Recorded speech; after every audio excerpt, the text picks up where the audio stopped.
This is quite an interesting topic because it's something that a lot of people talk about in the online community, especially on Reddit. You see it on social media, and it's this concept of, is love real, or does true love really exist? And I thought I'd make this video because I was going through a very, very personal diary that I used to share with a person that I first fell in love with. And it had me thinking. It had me thinking that when I was reading this stuff, I was just thinking, did she really mean that? You know, all these quite personal things about, like, I'll always love you. You've given, there was one phrase that stood out to me, which was, you've given me a love that I haven't experienced since the day I was born. You've given it me in this short space of time. And it got me really thinking about love in general, infatuation. It got me thinking about limerence, which is unrequited love. And it got me thinking about things like, sorry, that was my door banging. It got me thinking about things like the love that your parents or family members can give to you. And there's a very interesting phrase that I came across online, which was, infatuation is like a spark. In fact, I'm paraphrasing here, I changed it a little bit. The original phrase was, love is like a slow lit candle that gives light each day. That's quite an amazing sort of phrase. You can also use the parallel of a spark. So take, for example, a spark. Spark has a high intensity. It's very short duration with a lot of energy, a lot of power to begin with. And that power is only maintained for like 0.00001 second.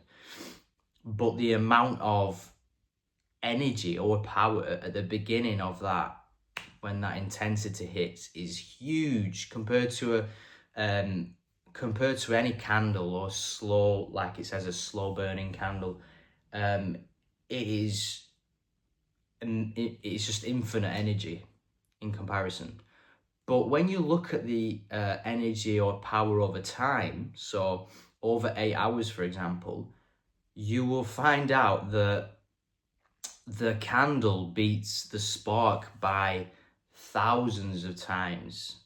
So that power over 8 hours, no matter how big the spark is, it doesn't compete with the candle. So no matter how intense a love is, no matter how powerful it may seem, it does not compare to that mundane, routine, schedule, business-like sort of partnership that a true love has. So that's what I wanted to start the video off with. But I want to continue it by talking about different types of love. So unconditional love. For example, a parent loving a child.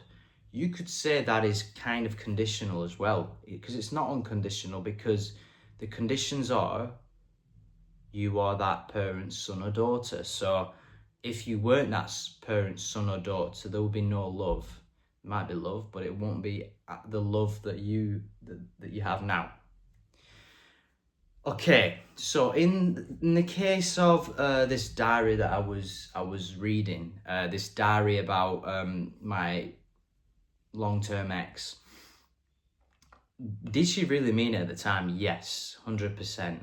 Was it love? I believe at the time it was love, but it wasn't the love that we would view now. Looking back, it's actually quite funny reading it. It's very, very personal, and it's probably takes me back to a time when I used to sort of experience those feelings, and I thought that would never end, but it did end. Did she really mean what she was saying? Of course she did at the time. But also another thing I wanted to point out is, now this is not a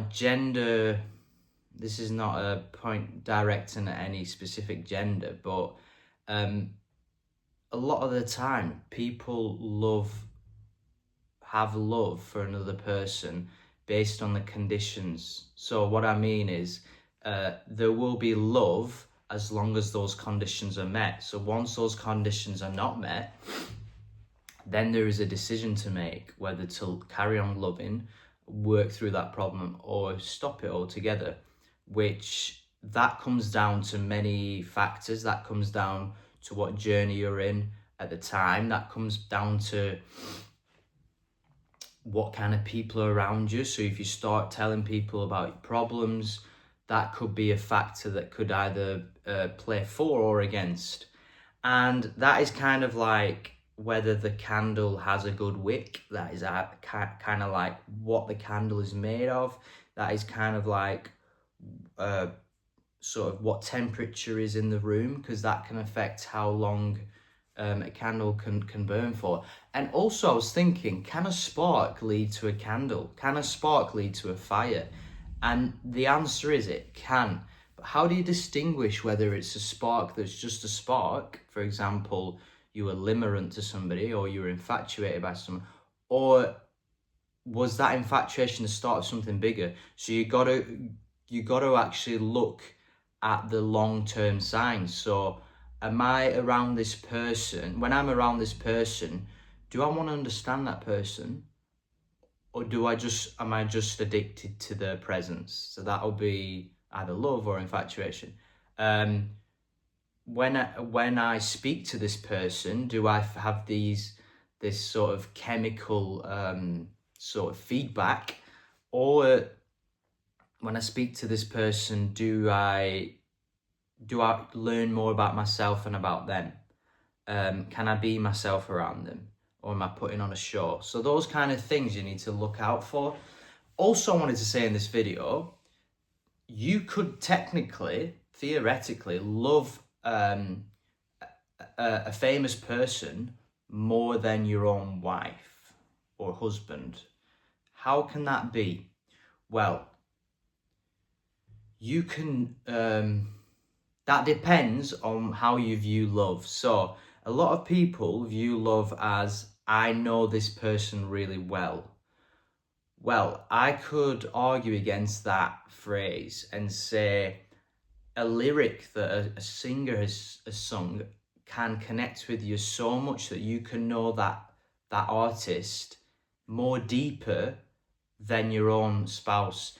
And that is because in that lyric they are so authentic with how they sing it, whereas the person you're with might be wearing a mask and you might only know parts of them. So remember, everyone's always keeping secrets about themselves, so it depends how raw you want to be with someone, how candid you want to be with someone. Because let's be honest, if you're going to live with someone for ages, if you're going to live with someone forever, you got to know the ins and outs of that person. It comes down to how well you glue with this person, how well you understand that person. It really does come down to perception of love, because as I said at the start of this video, it's how we perceive love, right?